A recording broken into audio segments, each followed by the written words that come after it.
Bago ang lahat, maraming mga insider at analyst ang hindi natuwa sa ginawa ni Elbow Titan, si Victor Wembanyama, dahil nagkaroon siya ng pay cut. Pero marami din naman pumuri dito kay Wemby. Yung mga hindi sumang-ayon kay Wemby sa pay cut niya, katulad ni Vince Goodwin at ni Kendrick Perkins, dahil di umano, simpleng rason lang, mapipressure ang ibang player na gayahin yung ginawa ni Wemby.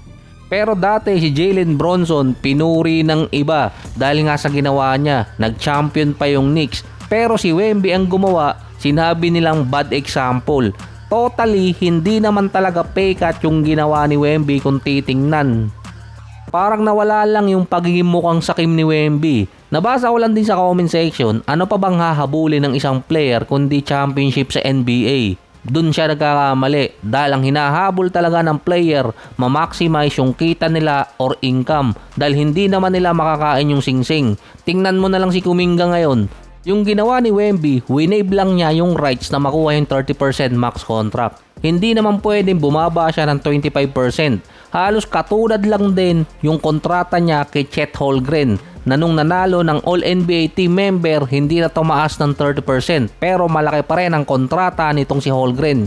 Sa technicality, nagkaroon ng pay cut itong si Holmgren. Dapat ang kontrata niya papatak ng 278 million sa loob ng 5 taon.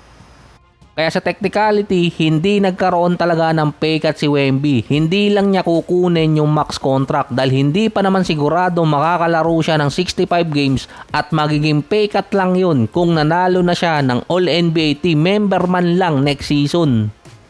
Sa statement kasi na baka gayahin si Wemby dahil mapipressure, parang duda ako dun. Once in a lifetime contract yun, imposibleng hindi nila habulin. Kung meron mang gumaya, malamang isa or dalawa lang sa buong NBA. Mataas na yun. Dahil sa technicality ng pay cut, magbawas ka lang ng 1 million or kahit $1, makukonsider pa yung pay cut.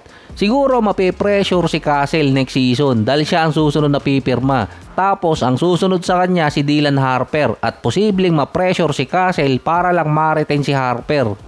Nasa within 2 years yun, sasabihin matagal pa pero saglit lang yan 2 taon. Malapit na nga ulit kumanta si Jose Marichan at malapit na ulit yung 13-month. Mula sa draft class ni Wembanyama or sa mga player na na-draft na kasabay ni Wemby, ang potential earning ng isang star player or yung totoong superstar hindi katulad ni Kuminga pwedeng umabot ng $1 billion kung aabutin sila ng at least 36 years old. Kung titingnan pa yung structure ng kontrata ni Wembanyama, pwede pang abusuhin ng iba mga player yun dahil 4+1 ang contract ni Wemby. Meron downside yun. Hindi talaga yung pay cut na ginawa niya. Sabihin natin nagpababa si Wemby ng nasa 50 million. Pero pwedeng mapabilis si Wemby sa 80 to 100 million or kaya 80 to 90 million per year na kontrata. Dahil 4 na taon lang ang iintay ni Wemby kapag natapos yung kanyang rookie contract. Halos katulad yon ng structure ng kay Nikola Jokic. Yung pang-4 na taon niya, dinikline ng Denver Nuggets tapos pinapirma siya ng another max contract. Kaya ang bilis ni Jokic na makakuha ng malalaking kontrata ngayon. Na ngayon papasok na siya ng ika-4 na kontrata habang nag-iintay siya, lumalaki ng lumalaki ang kontratang pwedeng makuha niya at pwede siyang abutin ng mahigit 800 million. Sa kanyang buong karir yun, pwede niyang malagpasan si Kevin Durant, LeBron at kahit itong si Steph. Kapag ginawa kasi ni Wemby na tinapos agad niya sa ika-4 na taon yung kontrata niya at hindi niya pinaabot ng ika-5, dun posibleng gayahin siya ng iba mga player. Ngayon pa lang yung Supermax contract 350 million na. Ito yung ikatlong kontratang pipirmahan or Kevin Durant rule.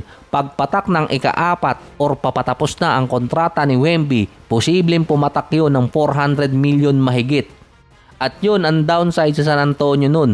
Mapapabilis na makuha ni Wemby yung malaking kontrata na pwede siyang abutin ng 80 million kada taon. By projection ng 2030, siguro naman retire na nito si LeBron, malamang si Steph din at si Kevin Durant. Si Wemby ang sinabing magiging top player. Papatak siya noon ng 27 years old at may another 9 to 10 years pa siyang matitira, puwera usog.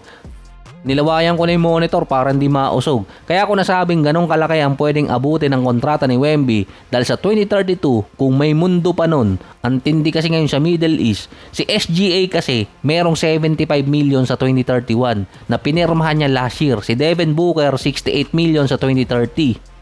Si Jaylen Brown naman, 2029, merong 65 million. Kaya kapag pumirma ulit ng panibagong kontrata, itong si Brown, 68 to 75 million, halos katulad ng kay SGA. Eligible kasi si Brown sa loob ng 2 taon. Kaya si Wemby magsisimula sa 75 million na kontrata kapag natapos na yung kanyang panibagong kontrata. Ay batang-bata pa si Wemby nun, nasa prime pa.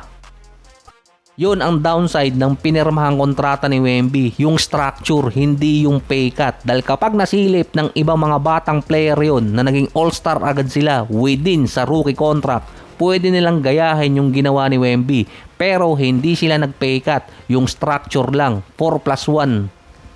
Imbes na maging 9 years yung timeline ng player sa isang team, pwede maging 8 years na lang yun.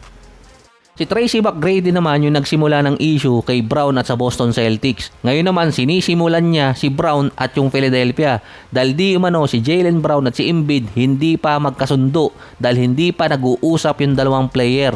Agad naman di umanong tinanggi ng isang insider yun na si Embiid at si Brown nag-usap na after ng trade. Ito yung pinakilala si Jaylen Brown sa Philadelphia. Naging center kasi ng attention sa Sixers si Joel Embiid dahil sa report na ayaw ni LeBron sa Sixers dahil sa kanya. Injury prone. Tapos gustong kasama ni LeBron si AD. Ironic lang din eh.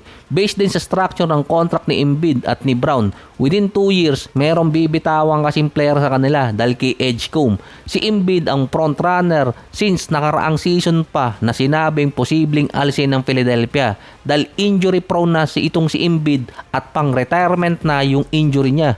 Hindi pa alam kung magko-coexist si Embiid at itong si Brown kasama pa si Maxey na may Edgecombe. Kaya si Embiid ang magiging posibleng ally dito sa Philadelphia na maaalis.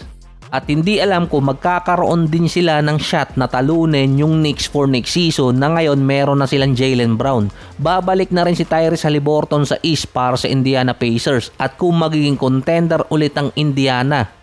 Wala silang big time deal na nangyari sa offseason, nadugasan pa nga sila ng Clippers, pero sila lagi ang dark horse dito sa East. Yung defending champion naman ng Knicks, big time decision ang kailangan nilang gawin papasok ng season dahil sa ginawa ni Wemby, pwede di umanong gayahin ni Towns na imbes 35% ang kontratang kunin niya, 25% na lang para maging mababa at maging structure pa rin yung lineup ng Knicks until 2030. Nasa 272 million ang pwedeng makuha ni Towns sa 4 na taon. Technicality, 3 taon lang yon dahil papatungan ng player option niya. Papatak yun ng 60 to 75 million ang pwedeng makuha ni Towns. Pero sabi nga ni Towns, gusto niyang magpababa. Pero kung ang expected ay 30%, papatak pa rin siya ng 50 to 65. Tatlong structure kasi ang pwedeng piliin ni Towns kung 35%, 30% or kaya 25%. Ang binibigay ngayon na kunin ni Towns para talaga kay Jalen Bronson ay yung 25%.